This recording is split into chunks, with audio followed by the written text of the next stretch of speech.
Unhappy is he to whom the memories of childhood bring only fear and sadness. Wretched is he who looks back upon lone hours in vast and dismal chambers, with brown hangings and maddening rows of antique books, or upon awed watches in twilight groves of grotesque, gigantic, and vine-encumbered trees that silently wave twisted branches far aloft. Such a lot the gods gave to me, the dazed, the disappointed, the barren, the broken. And yet I am strangely content and cling desperately to those sear memories when my mind momentarily threatens to reach beyond to the other. I know not where I was born, save that the castle was infinitely old and infinitely horrible, full of dark passages and having high ceilings where the eye could only find cobwebs and shadows. The stones in the crumbling corridors always seemed hideously damp, and there was an accursed smell everywhere, as of the piled up corpses of dead generations. It was never light, so that I used sometimes to light candles and gaze steadily at them for relief. Nor was there any sun outdoors, since the terrible trees grew high above the topmost accessible tower. There was one black tower, which reached above the trees into the unknown outer sky, but that was partly ruined, and could not be ascended save by a well-nigh impossible climb up the sheer wall, stone by stone. I must have lived years in this place, but I cannot measure the time. Beings must have cared for my needs, yet I cannot recall any person except myself, or anything alive but the noiseless rats and bats and spiders. I think that whoever nursed me must have been shockingly aged, since my first conception of a living person was that of somebody mockingly like myself, yet distorted, shriveled, and decaying like the castle. To me, there was nothing grotesque in the bones and skeletons that strewed some of the stone crypts deep down among the foundations. I fantastically associated these things with everyday events, and thought them more natural than the coloured pictures of living beings, which I found in many of the mouldy books. From such books, I learned all that I know. No teacher urged or guided me, and I do not recall hearing any human voice in all those years, not even my own. For although I had read of speech, I had never thought to try to speak aloud. My aspect was a matter equally unthought of, for there were no mirrors in the castle, and I merely regarded myself by instinct as akin to the youthful figures I saw drawn and painted in the books. I felt conscious of youth because I remembered so little. Outside, across the putrid moat and under the dark mute trees, I would often lie and dream for hours about what I read in the books, and would longingly picture myself amidst gay crowds in the sunny world beyond the endless forests. Once I tried to escape from the forest, but as I went farther from the castle, the shade grew denser and the air more filled with brooding fear, so that I ran frantically back, lest I lose my way in a labyrinth of nighted silence. So through endless twilights I dreamed and waited, though I knew not what I waited for. Then, in the shadowy solitude, my longing for light grew so frantic that I could rest no more, and I lifted entreating hands to the single black ruined tower that reached above the forest into the unknown outer sky. And at last I resolved to scale that tower, fall though I might, since it were better to glimpse the sky and perish than to live without ever beholding day. In the dank twilight, I climbed the worn and aged stone stairs till I reached the level where they ceased, and thereafter clung perilously to small footholds leading upward. Ghastly and terrible, was that dead, stairless cylinder of rock. Black, ruined and deserted, and sinister, with startled bats whose wings made no noise. But more ghastly and terrible was the slowness of my progress, for climb as I might, the darkness overhead grew no thinner, and a new chill, as of haunted and venerable mould, assailed me. I shivered as I wondered why I did not reach the light, and would have looked down had I dared.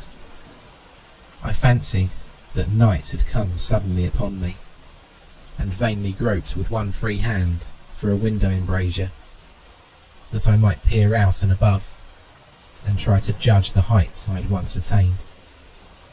All at once, after an infinity of awesome, sightless, crawling up that concave and desperate precipice, I felt my head touch a solid thing, and I knew I must have gained the roof, or at least some kind of floor. In the darkness, I raised my free hand and tested the barrier, finding it stone and immovable. Then came a deadly circuit of the tower, clinging to whatever holds the slimy wall could give, till finally my testing hand found the barrier yielding, and I turned upward again, pushing the slab or door with my head as I used both hands in my fearful ascent.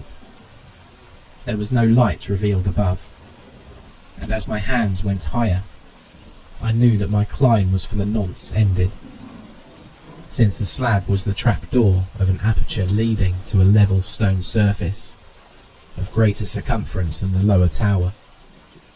No doubt the floor of some lofty and capacious observation chamber. I crawled through carefully and tried to prevent the heavy slab from falling back into place, but failed in the latter attempt. As I lay exhausted on the stone floor, I heard the eerie echoes of its fall, hoped when necessary to pry it up again. Believing I was now at prodigious height, far above the accursed branches of the wood, I dragged myself up from the floor and fumbled about for windows, that I might look for the first time upon the sky and the moon and stars of which I had read. But on every hand I was disappointed, since all that I found were vast shelves of marble, bearing odious oblong boxes of disturbing size. More and more I reflected, and wondered what hoary secrets might abide in this high apartment, so many eons cut off from the castle below. Then, unexpectedly, my hands came upon a doorway, where hung a portal of stone, rough with strange chiselling.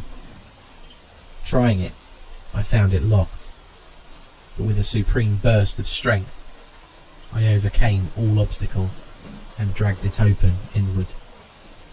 As I did so, there came to me the purest ecstasy I have ever known, for shining tranquilly through an ornate grating of iron, and down a short stone passageway of steps that ascended from the newly found doorway, was the radiant full moon, which I had never before seen, save in dreams, and in vague visions I dared not call memories. Fancying now that I had attained the very pinnacle of the castle, I commenced to rush up the few steps beyond the door, but the sudden veiling of the moon by a cloud caused me to stumble, and I felt my way more slowly in the dark. It was still very dark when I reached the grating, which I tried carefully and found unlocked, but which I did not open for fear of falling from the amazing heights to which I had climbed. Then the moon came out. Most demoniacal of all shocks is that of the abysmally unexpected and grotesquely unbelievable. Nothing I had before undergone could compare in terror with what I now saw, with the bizarre marvels that sight implied. The sight itself was as simple as it was stupefying, for it was merely this. Instead of a dizzying prospect of treetops seen from a lofty eminence, there stretched around me, on the level through the grating, nothing less than the solid ground, decked flanked and diversified by marble slabs and columns, and overshadowed by an ancient stone church, whose ruined spire gleamed spectrally in the moonlight. Half unconscious, I opened the grating and staggered out upon the white gravel path that stretched away in two directions. My mind, stunned and chaotic as it was, still held the frantic craving for light, and not even the fantastic wonder which had happened could stay my course. I neither knew nor cared whether my experience was insanity, dreaming, or magic, but was determined to gaze upon brilliance and gaiety at any cost. I knew not who I was, or what I was, or what my surroundings might be, though as I continued to stumble along, I became conscious of a kind of fearsome, latent memory that made my progress not wholly fortuitous. I passed under an arch out of that region of slabs and columns, and wandered through the open country, sometimes following the visible road, but sometimes leaving it curiously to tread along meadows where only occasional ruins bespoke the ancient presence of a long-forgotten road. Once I swam across a swift river where crumbling mossy masonry told of a bridge long vanished. Over 2 hours must have passed before I reached what seemed to be my goal, a venerable ivied castle in a thickly wooded park, maddeningly familiar, yet full of perplexing strangeness to me. I saw that the moat was filled in, and that some of the well-known towers were demolished, whilst new wings existed to confuse the beholder. But what I observed with chief interest and delight were the open windows, gorgeously ablaze with light, and sending forth sound of the gayest revelry. Advancing to one of these, I looked in, and saw an oddly dressed company indeed, making merry and speaking brightly to one another. I had never, seemingly, heard human speech before, and could guess only vaguely what was said. Some of the faces seemed to hold expressions that brought up incredibly remote recollections. Others were utterly alien. I now stepped through the low window into the brilliantly lighted room, stepping, as I did, from my single and bright moment of hope to my blackest convulsion of despair and realization. The nightmare was quick to come, for as I entered, there occurred immediately one of the most terrifying demonstrations I had ever conceived. Scarcely had I crossed the sill when there descended upon the whole company a sudden and unheralded fear of hideous intensity, distorting every face and evoking the most horrible screams from nearly every throat. Flight was universal, and in the clamour and panic several fell in a swoon, and were dragged away by their madly fleeing companions. Many covered their eyes with their hands, and plunged blindly and awkwardly in their race to escape, overturning furniture and stumbling against the walls before they managed to reach one of the many doors. The cries were shocking, and as I stood in the brilliant apartment, alone and undazed, listening to their vanishing echoes, I trembled at the thought of what might be lurking near me, unseen.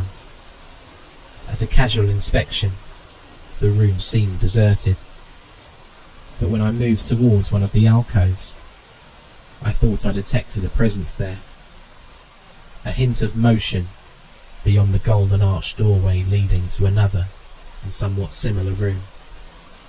As I approached the arch, I began to perceive the presence more clearly, and then, with the first and last sound I ever uttered, a ghastly undulation that revolted me almost as poignantly as its noxious cause, I beheld in full, frightful vividness the inconceivable, indescribable, and unmentionable monstrosity which had by its simple appearance changed a merry company to a herd of delirious fugitives.